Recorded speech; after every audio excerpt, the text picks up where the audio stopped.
제10장 불멸의 비밀. 이제부터 그분의 택하신 사람들에 대한 하나님의 언약에 대해 들어보라. 그러므로 그들이 와서 시온의 높은 곳에서 노래하며 주의 선하심으로 함께 흘러가리니 밀과 포도주와 기름과 어린 양떼와 어린 소떼를 위한 것이라. 그러면 그들의 혼은 물된 정원 같으리니 그들이 더 이상 슬퍼하지 아니하리라. 그때에 그 처녀는 춤추고 즐거워하며 청년과 노인과 함께 즐거워하리니 이는 내가 그들의 비탄을 기쁨으로 돌이킬 것이며 그들을 위로하고. 예레미야 31장 12절로 13절. 이것이 단지 곡조가 아름다운 한편의 시인가, 아니면 실제 일어날 일로서 조만간 도래할 사건을 알려주는 깜짝 놀랄 만한 예고편인가? 이것은 실제의 일이며 믿어도 좋은 일이다. 또한 이것은 유대인들을 축복하시겠다는 하나님의 언약의 약속인 것이다. 2번 성취되는 정묘한 예언서들 중 하나에 해당한다. 예레미야는 유대인들이 약속의 땅에 들어가는 것을 미리 보았을 뿐만 아니라 하나님께서 주신 더 장기적인 안목으로 다가오는 천년의 즐거움도 볼 수 있었던 것이다. 내일 아침에 태양이 떠오르는 것이 분명한 것처럼 이건 역시 그렇게 확실한 것이다. 비록 유대인들이 빈번히 하나님을 슬프시게 했던 것은 사실이지만 그들에 대한 그분의 사랑을 끊을 수 없는 것이다. 주가 시온을 위로할 것이요 그가 그녀의 모든 황폐한 곳들을 위로할 것이며 그녀의 광야를 에덴같이 그녀의 사막을 주의 동산같이 만들리니 기쁨과 즐거움이 감사와 노랫소리가 있으리라. 이사야 51장 3절. 성경은 그분의 택한 백성들을 위해 천년에 베풀어질 풍성한 것들로 섞여 짜여 있다. 그러나 설사 그렇다 하더라도 어떤 사악한 유대인들은 사전에 제거되어야만 할 것이다. 이는 이스라엘에서 난 사람이 다 이스라엘이 아니며 로마서 9장 6절. 그러나 환난 기간 동안 적그리스도의 유혹을 참고 견뎌낼 유대인들이 누릴 축제는 얼마나 멋질 것인가. 예수 그리스도께서 재림하시는 날에 모든 유대인들은 한 사람도 빠짐없이 즉시로 그분이 메시아임을 알아보게 될 것이다. 그들 모두가 즉 그들 가운데 작은 자로부터 큰 자에 이르기까지 나를 알기 때문이요 내가 그들의 죄악을 용서할 것이며 그들의 죄를 더 이상 기억하지 아니할 것임이라. 예레미야 31장 34절. 너무도 오랜 세월 동안 유대인들은 그들이 하나님의 백성이라는 사실로 인해 쓰라린 박해를 받아왔던 것이다. 그러나 조만간 그 모든 박해에 대한 충분한 보상이 그들에게 돌아오게 될 것이다. 이스라엘이 1967년 6.1 전쟁으로 예루살렘을 탈환한 이후 우리는 일어나는 많은 현상들을 목격해왔다. 무화과 나무에 싹이 나는 징조들이 늘어가는 것으로서 이는 예수님께서 여름이 가까운 줄 알라고 암시하며 말씀하셨던 그런 현상들인 것이다. 에디오피아와 구소련으로부터 수천 명의 유대인들이 빠져나와 약속의 땅으로 돌아오고 있다. 더구나 수천 명의 유대인들이 예수야가 참으로 그들의 메시아라는 진리를 깨닫고 있다. 주님께서는 유대인들을 영적인 잠에서 깨우실 것이라는 그분의 약속을 이미 성취하기 시작하신 것이다. 이런 일들이 오늘날 일어나고 있으며 앞으로도 꾸준히 늘어날 것이다. 보라, 내가 그들을 북쪽 지방에서 데려올 것이요 땅의 지경들로부터 모으리니 그들과 다 함께 장님과 절름발이와 아이벤 여인과 아이로 산고하는 여인을 모을 것이요 큰 무리가 그곳으로 돌아오리라. 그들이 울며 올 것이요 내가 간과함으로 그들을 인도할 것이며 내가 그들을 물 있는 강가에서 바른 길로 걸어가게 하리니 그들이 넘어지지 아니하리라. 이는 내가 이스라엘에게 아버지이며 에브라임은 나의 첫 태생임이라. 오 너희 민족들아, 주의 말을 듣고 먼 섬들에서 그것을 선포하여 말하라. 이스라엘을 흩으셨던 이가 그를 모으시고 지키시리니 마치 목자가 양떼에게 하는 것 같이 하시리라. 이는 주께서 야곱을 구속하셨고 그보다 강한 자의 손에서 그를 속량하셨습니다. 예레미야 31장 8절로 11절.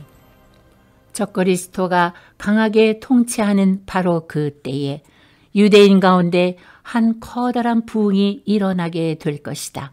성경은 14만 4천 명의 놀라운 증인들에 관하여 말씀하고 있다. 적그리스도의 박해를 통하여 유대인들은 마침내 예수와 하마시아를 받아들일 준비가 될 것이다. 호세아 선지자를 통하여 하나님은 이를 미리 말씀하셨다. 내가 내 자리로 돌아가 그들이 그들의 범죄를 인정하고 나의 얼굴을 구할 때까지 있으리니 그들이 고난 중에 있을 때 나를 먼저 찾으리라. 호세아 5장 15절.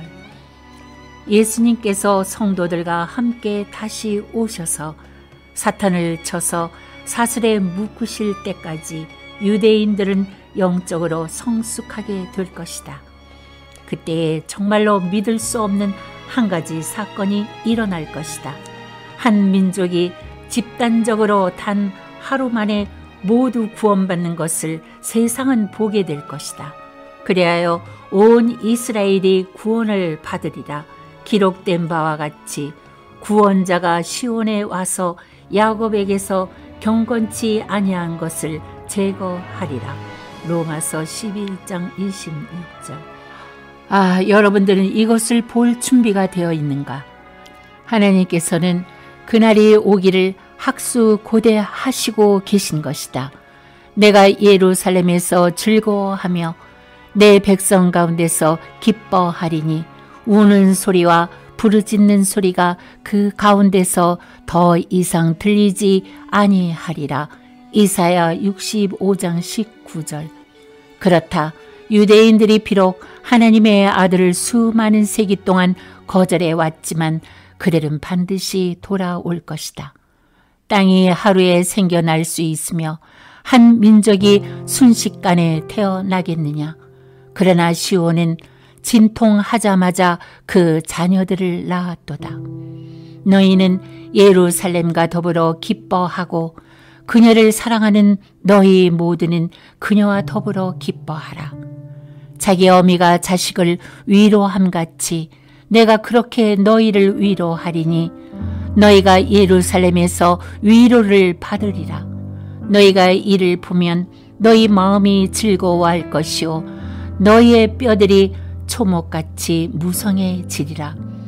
주의 손이 그의 종들에게 알려지고 그의 진노가 그의 원수들에게 알려지리라. 이사야 66장 8절로 10절, 13절로 14절. 어떤 학자들은 다윗 자신이 돌아와서 다스릴 것이라고 믿고 있다. 내종 다윗이 그들 위에 왕이 될 것이며 에스겔 37장 24절. 대부분의 성경 학도들이 이 말씀이 다윗의 씨이신 예수님을 가리키고 있다고 믿고 있긴 하지만 또 다른 가능성을 배제할 수 없는 것이다. 왜냐하면 분명히 하나님의 사랑하는 자 다윗 자신도 밀레니엄 성도들 중에 있으면서 그에게 주어진 분량만큼의 영역에서 다스리며 통치하게 될 것이기 때문이다. 그렇다. 불멸의 유대인들을 추수할 날이 급히 다가오고 있는 것이다. 이스라엘은 주 안에서 영원한 구원으로 구원받으리니 이사야 45장 17절. 예레미야는 이렇게 표현했다. 그러면 그들은 각기 자기 이웃과 자기 형제에게 말하기를 주를 알라고 더 이상 가르치지 아니하리니 이는 그들 모두가 즉 그들 가운데 작은 자로부터 큰 자에 이르기까지 나를 알기 때문이요. 예레미야 31장 34절.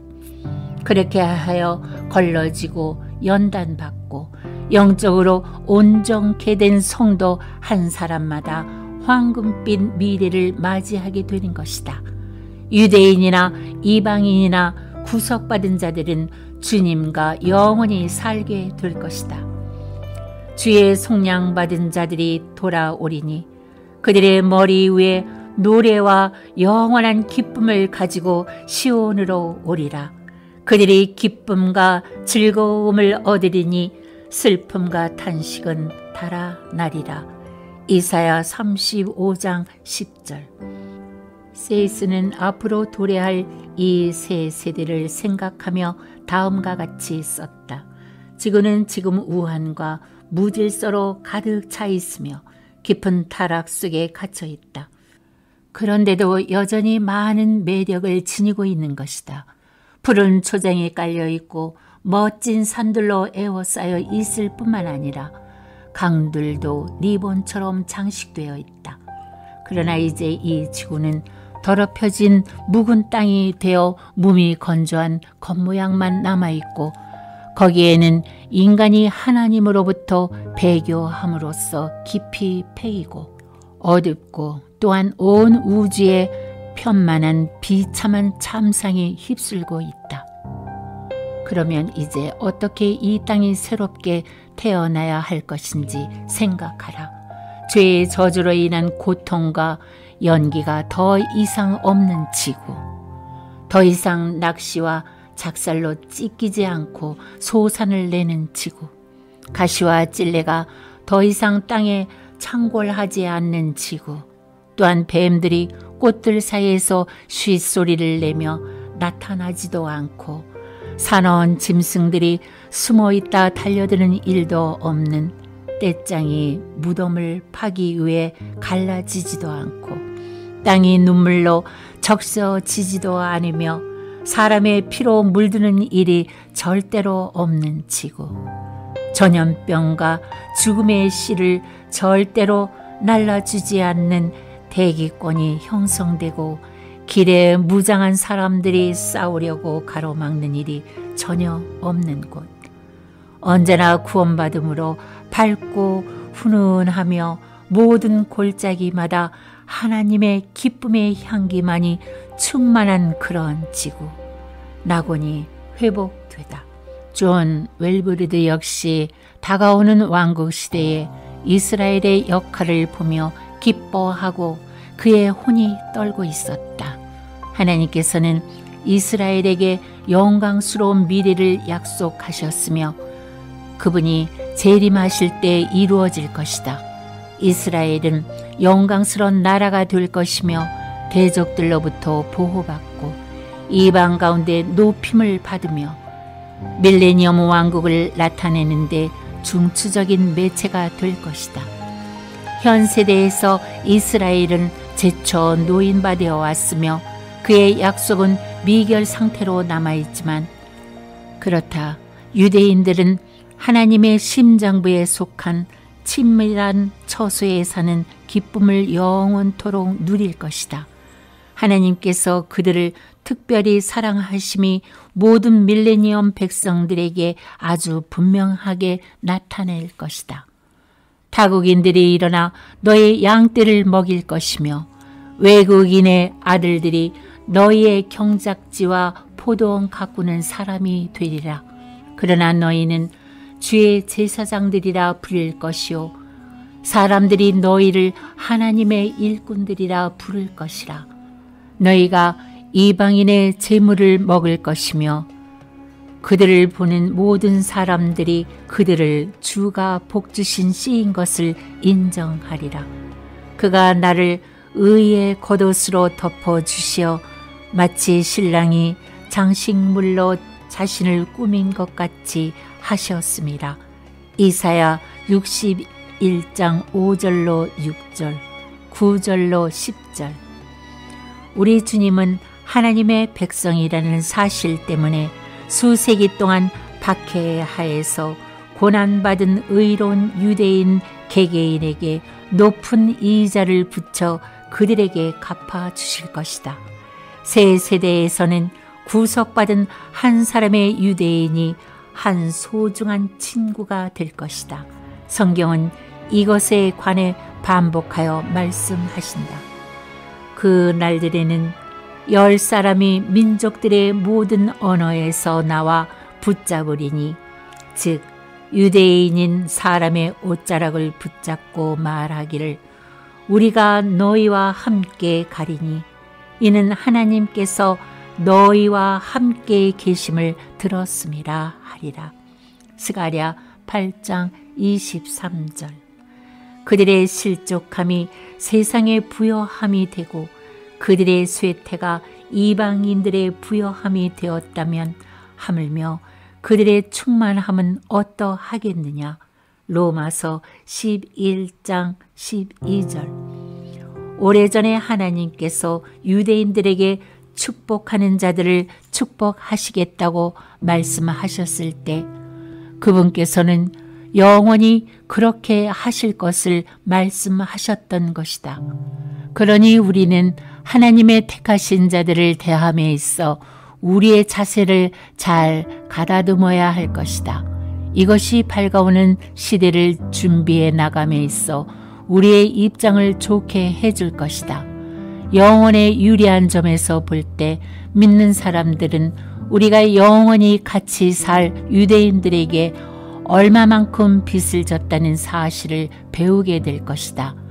그러므로 우리들은 그들이 하나님의 심장부에 사는 것에 대해 절대로 질투해서는 안 될 것이며 하나님과 함께 그들을 인해서 기뻐해야 할 것이다. 주 너의 하나님께서 땅 위에 있는 모든 백성 위에 너를 택하시어 자신의 특별한 백성이 되게 하셨습니다. 신명기 7장 6절. 하나님의 특별한 사랑이 유대인의 가슴에 충만하게 부딪혀 와서 그들에게 분명히 나타날 때 그들의 마음이 얼마나 불타오를 것인가 상상해보라. 하나님께서는 그들에게 사랑의 노래를 부르시기까지 하실 것이다. 네 가운데 계시는 주 너의 하나님은 능력이 있으시니 그가 너를 구원하실 것이요 그가 기쁨으로 너를 즐거워하시리라. 그는 그의 사랑 가운데 안식하실 것이요 그는 노래로 너를 즐거워하시리로다. 스바냐 3장 17절. 하나님, 당신의 말씀과 당신의 길들과 당신의 아들을 우리에게 전해준 유대인들을 인하여 감사를 드립니다. 그가 야곱에게서 나온 자들로 뿌리박게 하시리니 이스라엘은 꽃이 피고 싹이 나서 열매로 세상의 지면을 채우리라. 이사야 27장 6절.